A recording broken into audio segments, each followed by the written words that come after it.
In my hometown, there is a unique shop of oddities called Hexworks that I frequent from time to time.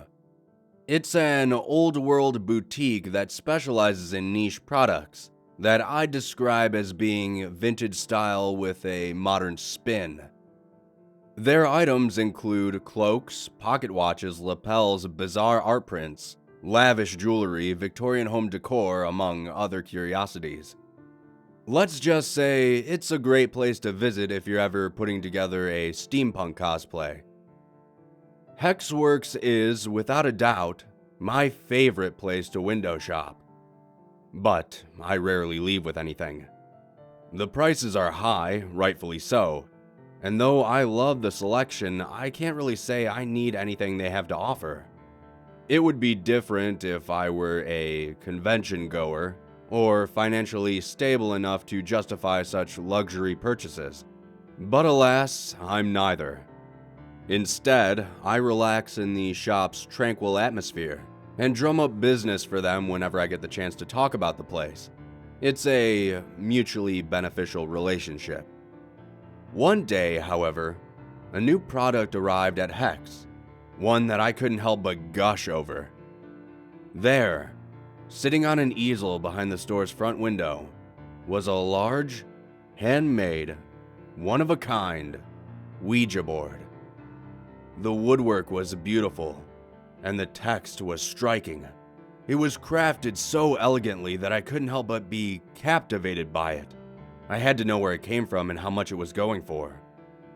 Curious as ever, I made my way into the shop, walked right up to the owner, and inquired about the board's origins. He told me it was a new piece sent to the shop by a friend of a friend who had inherited it from a relative. It was an heirloom that had been in this person's family for many years, passed down from generation to generation. Too spooked by the board to continue the tradition, the man donated it to Hexworks. The more the owner and I talked about it, the more I wanted the board for myself. I was never big on the occult or the paranormal, but it was simply too beautiful a piece to pass up. It was something that I wanted for no other reason than just to say that I owned it. It would be a conversation starter, and an item I would proudly show off to my friends and family. The downside? The owner wanted $500 for it. After much private deliberation and further conversation with the owner, we came to an agreement. He would put the Ouija board aside for me and I would make weekly payments until it was paid off. He even offered me a slight friends and family discount for being a regular at the shop. After all was said and done, I would be paying $432 for it. That was still a hefty price tag, but I was grateful for the compromise and gladly agreed to the conditions. A grueling 9 weeks later, I was the proud owner of my very own spirit board.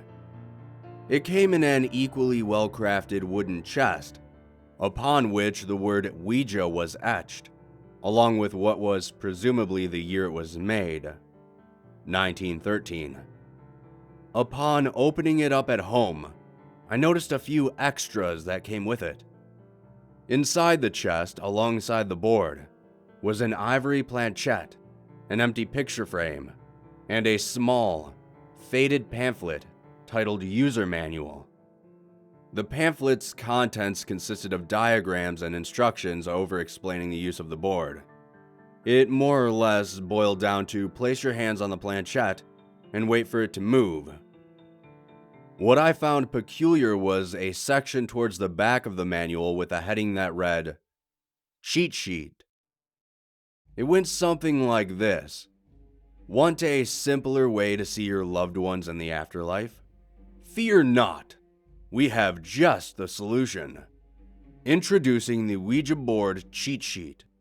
With this easy-to-follow guide, you'll be able to see those bereaved from you and know that they are okay. Simply follow these instructions. 1. Place the frame included in your kit directly in front of the board in an upright position. 2. Choose one of the following 29 character sequences and place your planchette over the letters and numbers accordingly The year in which your chosen loved one was born is represented by the 4 question marks at the start of the sequence. The year in which they passed is represented by the 4 question marks at the end. 3. Be sure to visualize the person in your mind as you move the planchette across the board. If done correctly, a still image of your loved one should appear within the frame, however briefly. Disclaimer: this is not a precise science, and results may vary.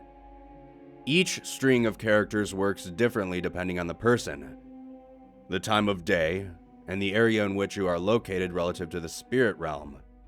If one sequence doesn't work, fret not. You can always try another. And please bear in mind, this is a one-way window. Your loved one will not be able to communicate with you when their image surfaces. Any attempt to speak with them will be met with silence. Enjoy. I chuckled at what was clearly an attempt at humor by the maker of the board. Distasteful, perhaps, but it was certainly comical. Imagine that, entering a cheat code into the Ouija board, and receiving a snapshot from the other side. How ridiculous. Still, something about the Ouija board cheat sheet irked me. Was the picture frame's only purpose to accompany the joke? Shouldn't the manual have clarified this a little further? And who exactly was the joke meant for anyway? This board was a one-of-a-kind, more than likely commissioned by its original owner. Was such a beautifully crafted piece really meant to be nothing more than a gag gift? Having a gag myself, I set the thing up, frame and all. Whether it was out of boredom or a desire to prove to myself that the cheat sheet really was a load of malarkey, I decided to follow the instructions to a T. I grabbed a beer, chose a character sequence, and recalled the birth and death dates of my favorite family pet, Scratches. All dogs go to heaven, right? After placing the planchette over the corresponding characters, I looked up at the frame. Behind the glass, I swear I saw a milky white fog manifest. No image, just cloudy particles dancing around like dust brushed off of an old book. To make sure I wasn't seeing things, I repeated the process, and to my surprise, it happened again and again. With each subsequent use, the smoky substance grew in visibility. It was still faint, but entirely noticeable. Several theories swam around my head, many of which sunk into the abyss of my collective thoughts. One, however, kept coming up for air. It was silly, but I kept considering the possibility that maybe, just maybe, the cheat sheet was legitimate. Crazy, I know, but the prospects of having a truly supernatural artifact was exciting. Even if there was a rational explanation for what I had just seen, I was at least going to have some fun playing around with the thing. And so I took off. I called up my parents and collected the dates of various relatives who had passed away. I told them I was doing that Ancestry.com thing to learn more about my heritage. Deceptive, yes, but they wouldn't have been so understanding if I told them I was dabbling in the dark arts. After gathering the information I needed, I reclaimed my seat in front of the board. I'd had a few more beers by this point, so my motor skills were not exactly in perfect working order. Because of this, I messed up the first sequence. Using my great-aunt Linda's birth and death years, I entered the code precisely except for the O. I accidentally placed the planchette over the O in the Ouija logo at the top of the board. What happened next was surprising. I noticed my mistake and expected the frame to remain dormant, but this wasn't the case. To my astonishment, a clear image came into focus behind the glass. What I saw was the outline of a structure sewn into a white, foggy backdrop, and as quickly as it came, the image faded out of view, leaving me baffled. What exactly was I seeing? A building in the afterlife? Is that where buildings went upon being demolished? Or was the next world industrialized, much like Earth? Fascinated by the idea of having a peek into the afterlife's inner working, I messed up some more sequences. I plugged in random years, past, present, and future, and made up my own codes. There was no rhyme or reason to my methods. I was basically punching in random combinations just to see what would happen. I was rewarded with little results. Only a couple of my codes worked, and the images that came about were too blurry to make out any discernible features. Despite mostly failing in my endeavors, I kept at it. Sequence after sequence, I continued to move the planchette across the wood. I grew tired, but my curiosity far outweighed my eyelids. Towards the wee hours of the early morning, I struck gold. One of my made-up codes worked, giving me a proper glimpse into what comes after. As clear as day, I saw a bustling street, filled with what I assume were souls of the departed. In addition to people, there were cars, buildings, and traffic signs, the likes of which I had never seen. It was similar to Earth scenery, but significantly different. Surrounded by a flood of light and white fog, the landscape felt altogether more peaceful, for lack of a better description. It's something I kind of look forward to being a part of. In the distant future, of course. I was satisfied with my find, but I couldn't stop there. Using different variations of the same sequence, I pressed on. To my delight, I was greeted with more and more images of the afterlife, all of which bore great clarity, allowing me to see even the finest of details.